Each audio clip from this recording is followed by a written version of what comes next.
Hey everyone, Jordan here. Today we're looking at something a little bit different. A couple of years back I looked at the Logitech G920 racing wheel, and ever since I wanted to look at something a little bit more premium. Today we have the Moza R5 Racing Bundle, which is a great bundle to step into the direct drive entry into sim racing, which is the way to go if you want something a little bit more realistic, as opposed to gear driven wheels like the G920 that we previously looked at.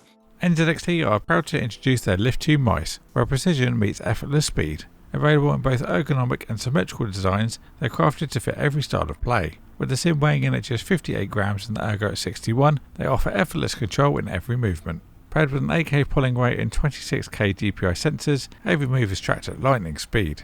Elevate your game with the Lift 2 mice and experience lightness and responsiveness like never before. Learn more with the link below. Now this is all you need in one box. It contains a motor, wheel and pedals. As you can see, I've also got the SR-P Lite clutch pedal as well. Those of you that want to drive something maybe a bit older or you're just used to having a clutch, you can get that as an additional add-on. It's around £39, so relatively affordable. But let's get inside the bundle, talk to you more about it as we go as well. So like I mentioned, this is going to be a nice step up from your gear driven wheels that you generally see on cheaper models. This is going to be $439 for the whole bundle, which for direct drive is, I think, fairly reasonable. There are a lot of different models now in the market. It's getting quite a popular thing. These can go very expensive. You can pay twice this price just for the motor, so to get everything in one box at this price I think is really good. First and foremost, we've got the wheel. We'll put that to the side for now and see what else we've got. Of course, I've got our power and things like that. Power adapter for the motor, your mounting options to install this onto a cockpit. Underneath we're going to have the motor itself, going to be the heaviest part.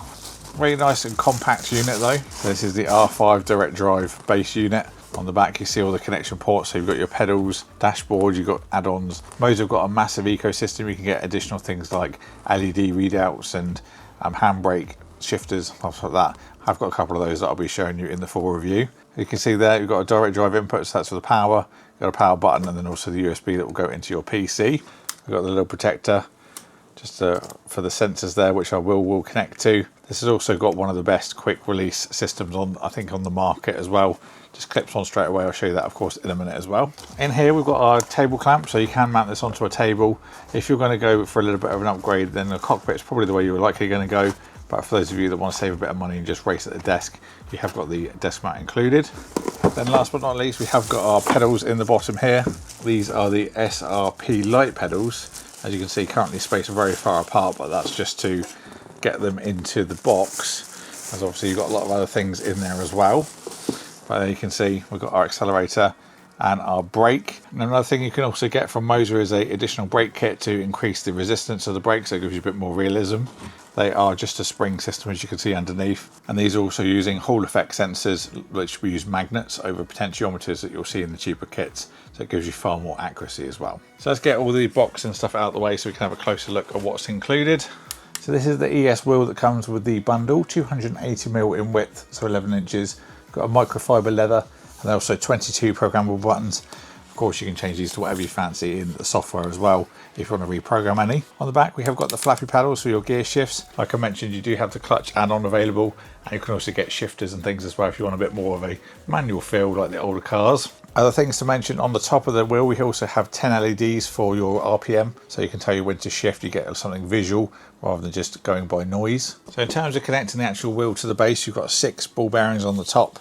You just have to line those up with the 6 that are on the top of the wheel. And then in order to take it off, obviously it will be mounted to something, but you just pull that back and then it slides off. Really easy to use and probably one of the best systems on the market for quick release. Very easy to use. In terms of construction, this is using aviation grade aluminium or aluminum alloy. Weighs quite a bit as well. It's 3.45 kilos just in the base itself. We've got all of our mounting options underneath. I'm going to be testing this on a cockpit as well as a basis, which will obviously be a bit more sturdy than for a desk, for example, that could be a little bit wobbly. In terms of the encoder that this is using, this is a 15-bit resolution, which means 32,768 steps or 0.022 degrees per step, so very precise in terms of the feedback. So the slightest turn on the wheel will be registered. So going back to the pedals, these are using high strength steel. We've got loads of different adjustment points, so we can just bring these in together or bring them further apart to your own personal preference. If you're going to use the clutch as well, obviously you're going to have the clutch on the left and the brake in the middle, which is something I will do. These are also clip together as well. So you've got the throttle that goes into the brake pedal, and then also the wheelbase and clutch can click into there as well. So you can just run everything through one base. You don't have to have multiple cables coming off of it, which is something I really like. Great for cable management.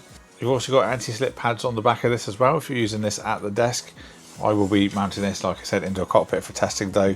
Makes it nice and solid. Now, for anyone wondering, here's the additional clutch. Much like the other ones, we've got the spring in the back there. And of course, you've got your cable that will connect into the other pedals. I will be using this for the actual review of the kit. So that also brings me on to the whole idea of the unboxing, is I can just tell you about the plans that's coming up for this. And then you guys, if there's any specifics you'd like to see, specific games, specific testing that you'd like to see, I can then get your feedback in the comments box below and then add that in for review. Because obviously if I did my own review, it would just be more of the games that I test. I might dabble in a few others just to obviously give a bit of variety, but we can't cover specifics because I wouldn't know about them beforehand. So hopefully this has given you some ideas about what you'd like to see in the full review, and you can drop those down below and I'll make sure to add them. So I hope you enjoyed this unboxing, the R5 bundle. It's been nice to look at something a little bit different.